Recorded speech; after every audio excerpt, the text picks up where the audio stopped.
லவ்தேத்து இயேசுஸ் கிறிஸ்துஸ். இயேசு கிறிஸ்துவுக்கு புகழ். தமிழ் கூறும் நல்லுலகில் வாழும் அனைத்து அன்புள்ளங்களுக்கும் வத்திக்கான் வானொலியின் வணக்கம். இறைவன் உங்கள் உள்ளத்தையும் இல்லத்தையும் தன் அன்பாலும் அருளாலும் அமைதியாலும் இன்றும் என்றும் நிரப்புவாராக.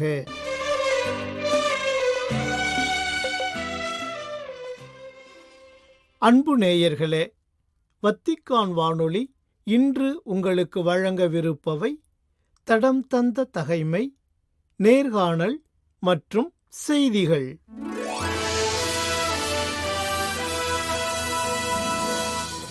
டிசம்பர் 19. புனித நெமேசியுஸ்.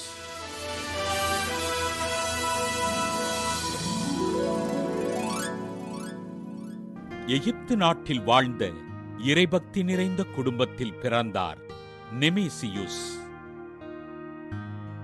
சிறுவயது முதலே இறைபக்தியோடு விளங்கிய நெமேசியுஸ் மானுடவியலில் புலமை பெற்றவராக விளங்கினார். சிறந்த கிறிஸ்துவ தத்துவ ஞானி என்றழைக்கப்பட்ட இவர் மனிதனில் இயல்பான இயற்கை பண்புகள் என்ற நூலினை எழுத, இந்நூல் கிரேக்க அராபிக் தத்துவங்களுக்கு அடிப்படையாக விளங்கியது.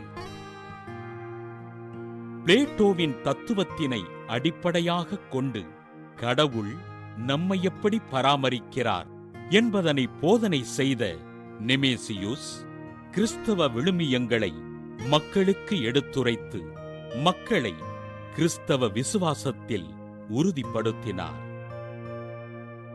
அலெக்சாந்திரியா பகுதி மக்களுக்கு ஆண்டவரை அறிவித்ததால் பேரரசன் தீசியூசினால் திருட்டு பட்டம் சுமத்தப்பட்ட நெமேசியுஸ் கைது செய்யப்பட்டு சிறையில் அடைக்கப்பட்டார். சிறையில் கடுமையாக துன்புறுத்தப்பட்ட நெமேசியுஸ் தான் குற்றம் செய்யவில்லை என்பதை நிரூபணம் செய்து விடுதலை பெற நெமேசியுஸ் கிறிஸ்தவர் என்பதால் நீதிமன்றம் இழுத்துச் செல்லப்பட்டார். நீதிமன்றத்தில் கிறிஸ்துவினை மறுதலிக்க மறுத்த நெமேசியுஸ் கொலைக்களம் இழுத்துச் செல்லப்பட்டு உயிரோடு எரித்து படுகொலை செய்யப்பட்டார். நெமேசியுஸின் உறுதியினை கண்ட நீதிமன்ற காவலர்களான ஹெரோன், ஆர்செனியுஸ், இசிதோர் மற்றும் டயோகோரஸ் நால்வரும் கிறிஸ்தவர்களாக மனம் திரும்ப, நால்வரும் பேரரசன் தீசியூசினால் தலை வெட்டப்பட்டு கொலை செய்யப்பட்டார்கள். அலெக்சாந்திரியா பகுதி மக்களுக்கு ஆண்டவரை அறிவித்து கிறிஸ்தவர் என்பதற்காக படுகொலை செய்யப்பட்ட நெமேசியுஸினை திரு அவை புனிதராக உயர்த்தியது. புனித நெமேசியுஸ் திருவிழாவினை கொண்டாடுகின்ற நாம் ஆண்டவரின் கட்டளைகளை கடைபிடித்து உண்மையான கிறிஸ்தவர்களாக வாழ ஆண்டவரிடம் ஜெபிப்போம்.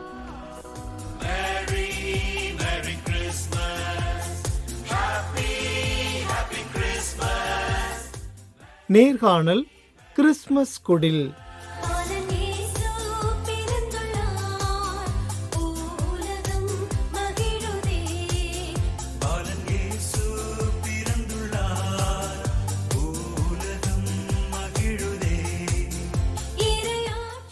நேயர்கள் அனைவருக்கும் என் அன்பான வணக்கம். வாழ்வோடு உறவாடு என்ற சிந்தனை சந்திப்பு நிகழ்ச்சியில் இன்னைக்கு நம்ம என்ன பேச போறோம்னா, கிறிஸ்துமஸ்ல யூஸ் பண்ணும் சில பொருளை பத்தி பேச போறோம். அதை பத்தி நம்மளோட உரையாட இணைஞ்சிருக்காங்க திருமதி திவ்யா அவர்கள். வணக்கம். வணக்கம் தானிகா. கிறிஸ்துமஸ் அப்படின்னா உங்களுக்கு என்ன ஃபர்ஸ்ட் மைண்டுக்கு வரும்?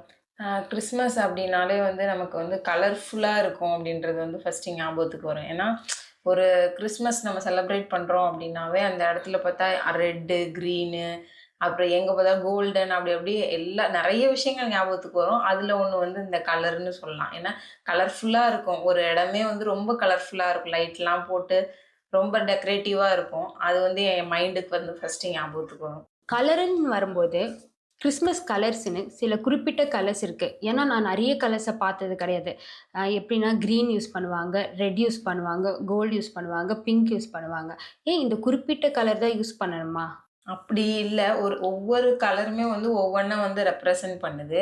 இதுல நம்ம பார்த்தோம் அப்படின்னா, கிரீனு அப்படி எதுக்கு யூஸ் பண்றாங்க அப்படின்னு பார்த்தோம்னா, நம்மளோட வாழ்க்கையோட அடையாளமா வடக்கு ஐரோப்பிய நாடுகள்ல வந்து ஒரு குளிர்காலம் முடிஞ்சு வசந்தம் வர்றத வந்து நம்பிக்கையை ஊட்டுற மாதிரி அந்த ஒரு கலர் யூஸ் பண்றாங்க.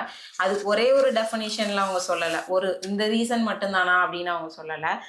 ரோமர்கள் வந்து ஜனவரியில பார்த்தீங்கன்னா, பசுமை கிளைகளை வந்து பரிமாறுவாங்க.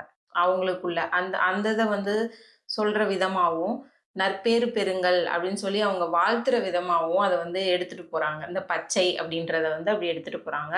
அதனாலதான் நம்ம வந்து என்ன பண்றோம்னா, இந்த கிறிஸ்மஸ் ட்ரீ எல்லாம் வைக்கும்போது இந்த பச்சை நிறமா வச்சு நம்ம நார்மலாவே ட்ரீனாலே நம்ம கிரீன் தான் நம்ம ஞாபகத்துக்கு வரும். நினைவூட்டுற விதமா இந்த பச்சை வந்து யூஸ் பண்றாங்க. அடுத்து பாத்தீங்கன்னா சிவப்பு நிறம் எதுக்கு யூஸ் பண்றாங்க அப்படின்னு பாத்தீங்கன்னா, அது வந்து இயேசுவோட ரத்தத்தை வந்து நினைவூட்டுற விதமா இருக்கு. இன்னொன்னு ஆயர்கள் வந்து கச்சை அணிவதையும் அது வந்து வெளிப்படுத்துது. ஆயர்கள் வந்து கச்சை இடையில அணிவாங்க இல்லையா, அந்த இதை வந்து வெளிப்படுத்துற விதமாவும் இருக்கு. புனித நிக்கோலஸ் வழியா நம்ம வந்து கிறிஸ்மஸ் தாத்தாவுக்கும் வந்து சிவப்பு நிறம் அப்படின்னு சொல்லிட்டு அவங்க ஃபிக்ஸ் பண்ணியிருக்காங்க அப்பையில இருந்து. அடுத்து கோல்டு எதுக்கு யூஸ் பண்றாங்க அப்படின்னா, அந்த காலத்துல இப்படி யார் யார் யூஸ் பண்ணுவாங்க அப்படின்னு பார்த்தோம்னா, அரசர்கள் வந்து யூஸ் பண்ணுவாங்க.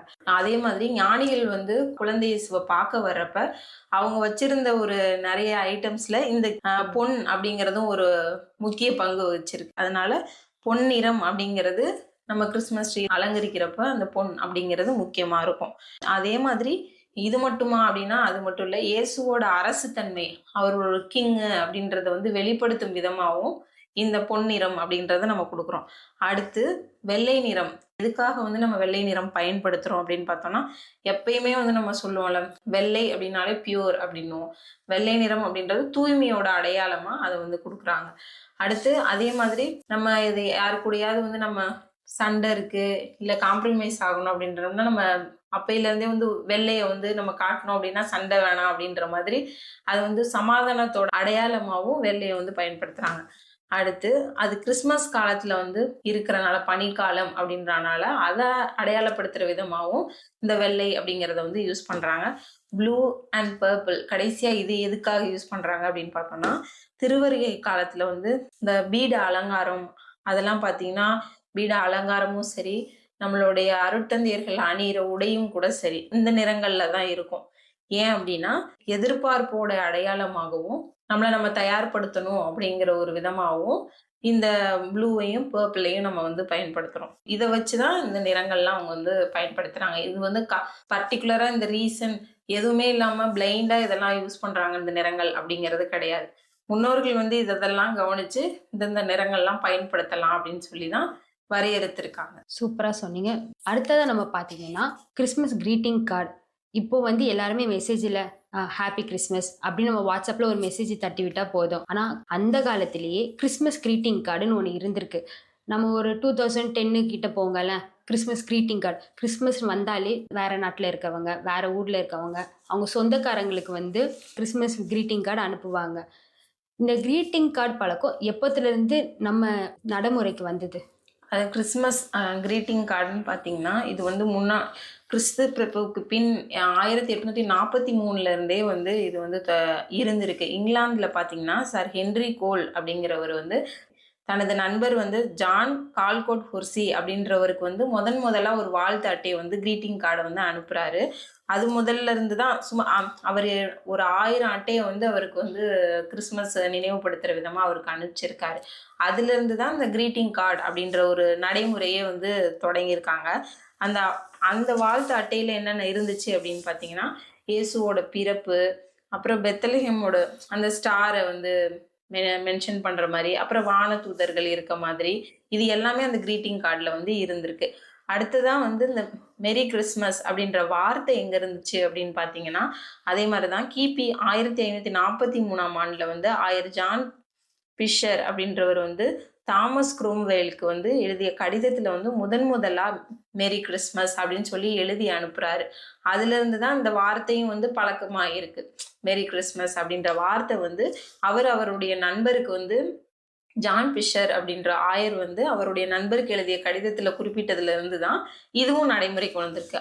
அடுத்ததாக பார்த்தீங்கன்னா, இது உலகம் ஃபுல்லாக பர்டிகுலர் பர்சனுக்கு நடந்த ஒரு விஷயம்.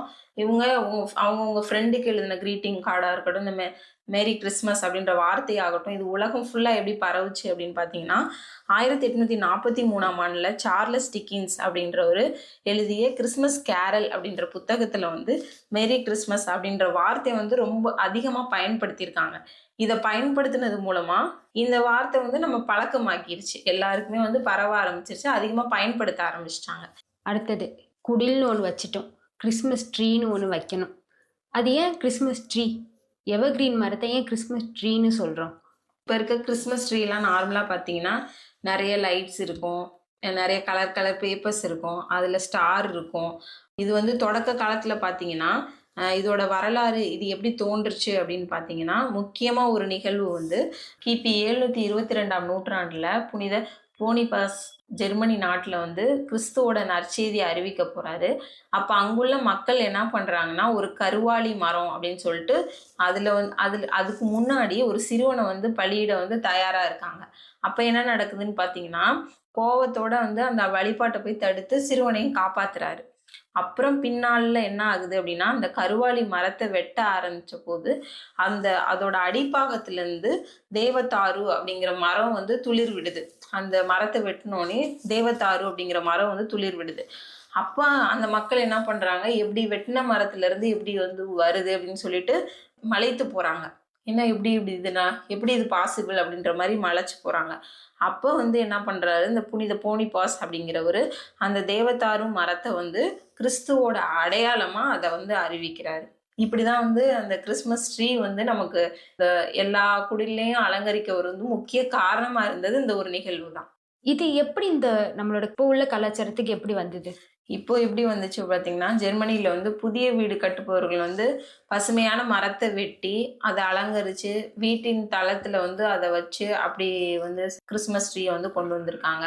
எஸ்தோனியாவில் வந்து கிபி 1441 கிறிஸ்மஸ் மரம் வந்து முதலா வந்து அலங்கரிக்கப்பட்டுச்சு. லாவியாவில் வந்து கிபி 1510 வந்து கிறிஸ்மஸ் மரம் வந்து அலங்கரிக்கிறது வந்து ஸ்டார்ட் பண்ணியிருக்காங்க. மார்ட்டின் லூதர் கிங் வந்து இங்கிலாந்துல இருந்தப்ப இந்த கிறிஸ்மஸ் மரத்தை வந்து வீட்டுக்குள்ள ஃபர்ஸ்டா கொண்டு வராரு.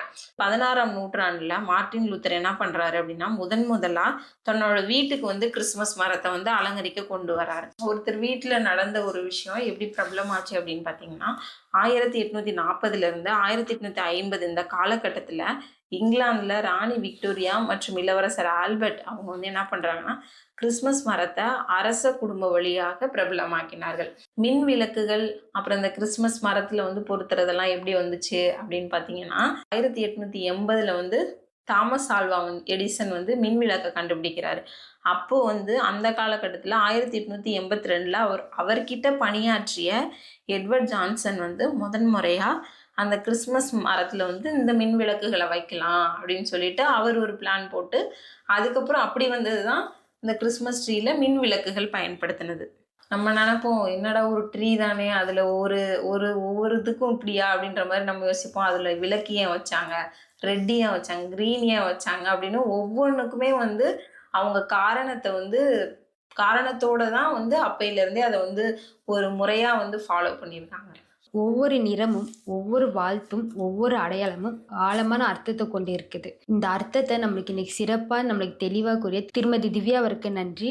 வத்திக்கான் நேயர்களுக்கு எனது இனிய கிறிஸ்மஸ் தின நல்வாழ்த்துக்கள்.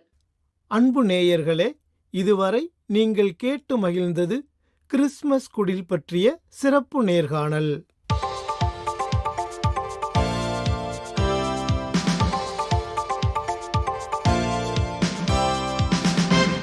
செய்திகள். அமைதியை ஏற்படுத்துவது ஒரு சிறந்த கத்தோலிக்க செயலாகும். ஏனென்றால் அது உலக மீட்பரான இயேசுவுக்கு சான்று பகர்பவர்களாக நம்மை மாற்றுகிறது என்று கூறினார் திருத்தந்தை 14ஆம் லியோ. டிசம்பர் 19 வெள்ளியன்று இத்தாலிய கத்தோலிக்க இயக்கத்தின் குழந்தைகளை திருப்பீடத்தில் சந்தித்த போது அவர்களிடம் இவ்வாறு கூறிய திருத்தந்தை, அமைதி என்பது உண்மையிலேயே இதயத்தில் மட்டுமே காணப்படும் ஒரு கொடை என்றும் தெரிவித்தார். வியக்கத்தின் இவ்வாண்டு கருப்பொருளான அனைவருக்கும் இடமுண்டு என்பதை எடுத்துக்காட்டிய திருத்தந்தை இயேசு அனைவரையும் வரவேற்கிறார் என்பதை அவர்களிடம் எடுத்துரைத்தார். உண்மையான அமைதி என்பது மோதல் இல்லாததை விட உயர்வானது என்றும் அது நட்பையும் நீதியையும் அடிப்படையாக கொண்டது என்றும் விளக்கி காட்டினார் திருத்தந்தை. கிறிஸ்து பிறப்பு விழாவிற்கு முன்பு யாரிடமாவது ஒப்புரவு செய்து கொள்ளுமாறும் அமைதியை இதயபூர்வமான கொடையாகவும் கத்தோலிக்க நம்பிக்கையின் முக்கிய வெளிப்பாடாகவும் வடிவமைக்குமாறும் அவர்களுக்கு அழைப்பு விடுத்து தனது உரையை நிறைவு செய்தார் திருத்தந்தை. இத்தாலிய வேலைவாய்ப்பு ஆலோசகர்கள், குறிப்பாக குழந்தைகள் அல்லது பராமரிப்பு பொறுப்புகளை கொண்டவர்கள், மக்களையும் குடும்பங்களையும் பணியின் மையத்தில் கொள்ள வேண்டும் என்று வேண்டுகோள் ஒன்றை விடுத்துள்ளார் திருத்தந்தை 14ஆம் லியோ. டிசம்பர் 18 வியாழக்கிழமையன்று இத்தாலிய வேலைவாய்ப்பு ஆலோசகர்கள் சங்கத்தின் தொழில்முறை பதிவேடு நிறுவப்பட்ட 60வது ஆண்டு நிறைவை முன்னிட்டு திருப்பீடத்தில் அதன் ஆலோசகர்களை சந்தித்த போது இவ்வாறு கூறினார் திருத்தந்தை. லாபமோ அல்லது சந்தை காரணிகளோ அல்ல, மனித மாண்பே பணியிட முடிவுகளை வழிநடத்த வேண்டும் என்று அவர்களிடம் வலியுறுத்தி கேட்டுக்கொண்டார் திருத்தந்தை. முதலாளிகளுக்கும் ஊழியர்களுக்கும் இடையில் நடுநிலையாளர்களாக ஆலோசகர்களின் பங்கை எடுத்துரைத்த திருத்தந்தை அதிகப்படியான அதிகாரத்துவம் அல்லது பற்றின்மைக்கு எதிராகவும் அவர்களை எச்சரித்தார். மேலும் தொழிலாளர்களுடன், குறிப்பாக மிகவும் வலுக்குறைந்தவர்களுடன் நெருக்கமாக இருக்குமாறு அவர்களை கேட்டுக்கொண்டு அவர்களுக்கு தனது ஆசீரையும் வழங்கி தனது உரையை நிறைவு செய்தார் திருத்தந்தை.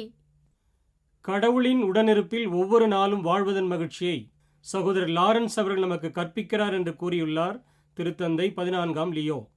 டிசம்பர் 18 வியாழனன்று பிரான்ஸ் நாட்டு கார்மேல் துறவற சபை சகோதரர் லாரன்ஸ் அவர்கள் எழுதிய இறைவனின் உடனிருப்பை உணரும் பயிற்சி என்ற நூலின் புதிய பதிப்பிற்காக எழுதியுள்ள அணிந்துரையில் இவ்வாறு கூறியுள்ளார் திருத்தந்தை. இது தனது சொந்த ஆன்மீக வாழ்க்கையை ஆழமாக மாற்றியமைத்த ஒரு நூல் என்று குறிப்பிட்டுள்ள திருத்தந்தை, ஒவ்வொரு எண்ணத்திலும் செயலிலும் இறைவேண்டல், ஆராதனை மற்றும் அன்பின் மூலம் கடவுளின் உடனிருப்பை தொடர்ந்து வாழ்வதன் புனிதத்துவத்திற்கு ஓர் எளிய ஆனால் சவாலான பாதையை கற்பிக்கிறார் சகோதரர் லாரன்ஸ் என்று விளக்கியுள்ளார். மேலும் இந்த பாதைக்கு வெளிப்புற நடத்தைகளால் மட்டுமல்ல, கிறிஸ்துவின் மனநிலையையும் உணர்வுகளையும் பகிர்ந்து கொள்ளும் நோக்கத்துடன் கூடிய ஆழ்ந்த மனமாற்றம் தேவைப்படுகிறது என்று கூறியுள்ளார். இந்த ஆன்மீகம் என்பது இறை ஒன்றிப்பு நெறியாளர்களுக்கு மட்டுமானதல்ல, மாறாக அனைவராலும் அடையக்கூடியதென்றும், ஏனெனில் இது அன்றாட வாழ்வில் சாதாரண பணிகளை நிறைவேற்றுவதன் வழியாக அடையக்கூடிய ஒன்றாகும் என்று தெரிவித்துள்ளார் திருத்தந்தை. ஒரு பொதுநிலையினர் உட்பட 12 பேருக்கு அருளாளர் பட்டம் வழங்க ஒப்புதல் அளித்துள்ளதுடன் மேலும் 3 நபர்களின் வீரத்துவ பண்புகளை ஏற்றுக்கொண்டார் திருத்தந்தை 14ஆம் லியோ. டிசம்பர் 18 வியாழக்கிழமையன்று புனிதர் பட்ட படிநிலைகளுக்குரிய திருப்பீடத்துறையின் தலைவர் கர்தினால் மார்செல்லோ செமராரோ அவர்களை சந்தித்த போது விசுவாசத்திற்காக உயிர் நீத்த 12 புதிய அருளாளர்கள் தொடர்பான ஆணைகளை வெளியிடுவதற்கு ஒப்புதல் அளித்தார் திருத்தந்தை. மேலும் இத்தாலியைச் சேர்ந்த தூய ஆவியார் சபையின் துறவிகளான சகோதரர் பெரார்டோ அடோனா மற்றும் சகோதரி டொமினிகா கேத்ரினா ஆகியோரையும், இந்திய அருள்பணியாளர் ஜோசப் பஞ்சிக்காரன் ஆகியோரையும் வணக்கத்துக்குரியவர் என அறிவித்துள்ளார் திருத்தந்தை. ஏழைகள், நோயாளர்கள் மற்றும் ஓரங்கட்டப்பட்ட மக்களுக்கு அவர்கள் ஆற்றிய சேவையில் வெளிப்பட்ட வீரத்துவ பண்புகளை ஏற்றுக்கொண்டு இந்த ஒப்புதலை வழங்கியுள்ளார் திருத்தந்தை. 1936 முதல் 1937 வரை இடம்பெற்ற ஸ்பானிய உள்நாட்டு போரின் போது கத்தோலிக்கர்களுக்கு எதிராக நடந்த அடக்குமுறையில் கொல்லப்பட்ட 11 ஸ்பானிய அருள்பணித்துவ மாணவர்கள், ஓர் அருள்பணியாளர் மற்றும் ஓர் பொது நிலையினர் ஆகியோர் மறைசாட்சிகளாக அறிவிக்கப்பட்டனர். இத்துடன் வத்திக்கான் வானொலியின் தமிழ் ஒலிபரப்பு நிறைவு பெறுகின்றது. வணக்கம்.